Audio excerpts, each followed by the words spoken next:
जय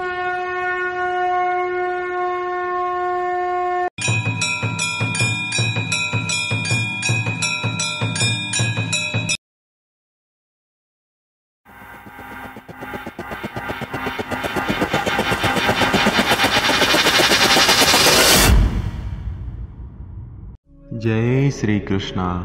मेरे प्रिय दर्शकों, कैसे हैं आप सभी? आइए आज आपको सुनाते हैं मार्गशीर्ष कृष्ण पक्ष की उत्पन्ना अथवा उत्पत्ति एकादशी की व्रत कथा। एक समय की बात है, महाराज युधिष्ठिर ने भगवान श्री कृष्ण से पूछा, भगवान, पुण्यमयी एकादशी तिथि कैसे उत्पन्न हुई? इस संसार में वह क्यों पवित्र मानी गई तथा देवताओं को कैसे प्रिय हुई? श्री भगवान कहते हैं, हे कुंती नंदन, प्राचीन समय की बात है, सत्ययुग में मोर नामक दानव रहता था। उस काल रूपधारी दुरात्मा महासुर ने इंद्र को भी जीत लिया था। संपूर्ण देवता उससे परास्त होकर स्वर्ग से निकाले जा चुके थे और शंकित तथा भयभीत होकर पृथ्वी पर विचरा करते थे। एक दिन सब देवता महादेव जी के पास गए। वहाँ इंद्र ने भगवान शिव के आगे सारा हाल कह सुनाया।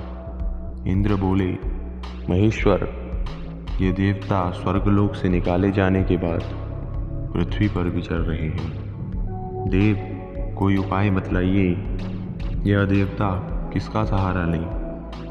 महादेव जी ने कहा, देवराज, जहाँ सबको शरण देने वाली, सबकी रक्षा में तत्पर रहने वाले जगत के स्वामी भगवान विष्णु विराजमान हैं, वहाँ जाइए, वे तुम लोगों की रक्षा करेंगे। भगवान श्री कृष्ण कहते हैं, हे युधिष्ठिर, महादेव जी की यह बात सुनकर परम बुद्धिमान देवराज इंद्र संपूर्ण देवताओं के साथ क्षीर सागर में गए, जहाँ भगवान गदाधर सो रहे थे।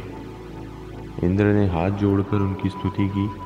इंद्र बोले, हे देव देवेश्वर, आपको नमस्कार है, हम लोगों की रक्षा कीजिए। हे प्रभु जगन्नाथ, अत्यंत उग्र स्वभाव वाले महाबली मोर नामक दैत्य ने इन संपूर्ण देवताओं को जीतकर स्वर्ग से बाहर निकाल दिया है। भगवान, आप शरणागत वत्सल हैं। देवता भयभीत होकर आपकी शरण में आए हैं। दानवों का विनाश करने वाले कमल नयन, शरण में आए हुए देवताओं की सहायता कीजिए। इंद्र की बात सुनकर भगवान विष्णु बोले, देवराज, यह दानव कैसा है? उसका रूप और बल कैसा है तथा उस दुष्ट के रहने का स्थान कहाँ है? इंद्र बोले, बहुत समय पहले की बात है, तालजंग नाम का एक महान असुर था जो अत्यंत भयंकर था। उसका पुत्र मोरदानव के नाम से विख्यात है। वह भी महापराक्रमी और देवताओं के लिए भयंकर है। चंद्रावती नाम से प्रसिद्ध एक नगरी है, उसी नगरी में वह रहता है। उस दैत्य ने समस्त देवताओं को परास्त करके उन्हें स्वर्गलोक से बाहर कर दिया है। इंद्र की यह बात सुनकर भगवान जनार्दन को बड़ा क्रोध आया। उन्होंने देवताओं को साथ लेकर चंद्रावती नगरी में प्रवेश किया। भगवान गदाधर ने देखा कि दैत्यराज बारंबार गर्जना कर रहा है और उससे परास्त होकर संपूर्ण देवता दसों दिशाओं में भाग रहे हैं। अब वह दानव भगवान विष्णु को देखकर बोला, खड़ा रह, खड़ा रह।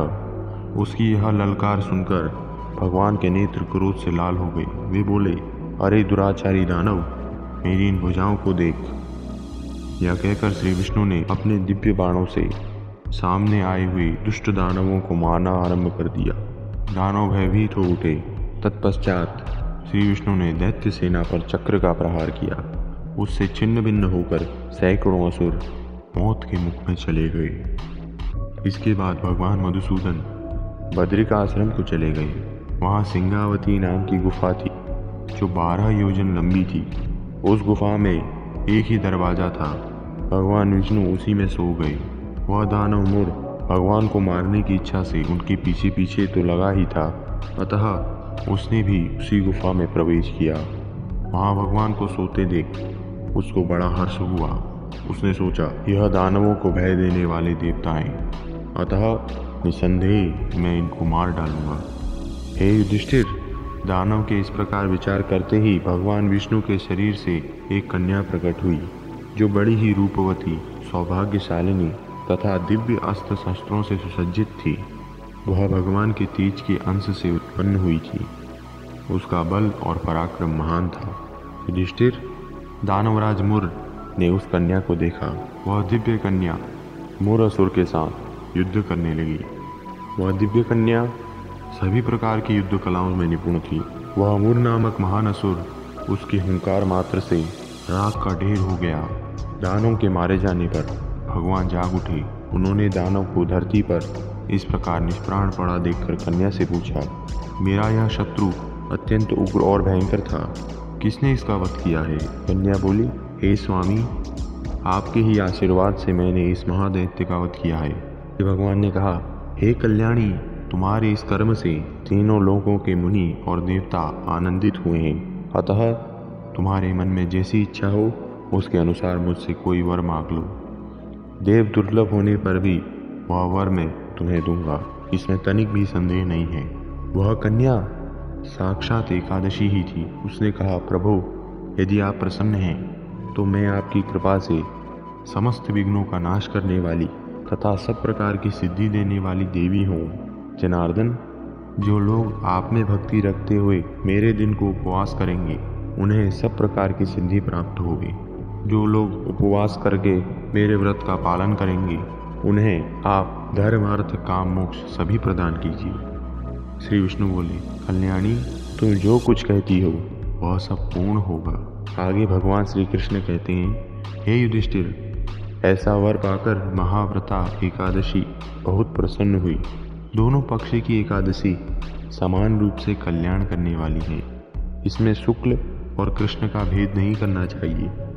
जो मनुष्य एकादशी को उपवास करता है वह वैकुंठ धाम को जाता है। इसमें कोई संशय की बात नहीं है। एकादशी के समान पापनाशक इस धरा में कोई दूसरा व्रत नहीं है। बोलिए एकादशी महारानी की जय।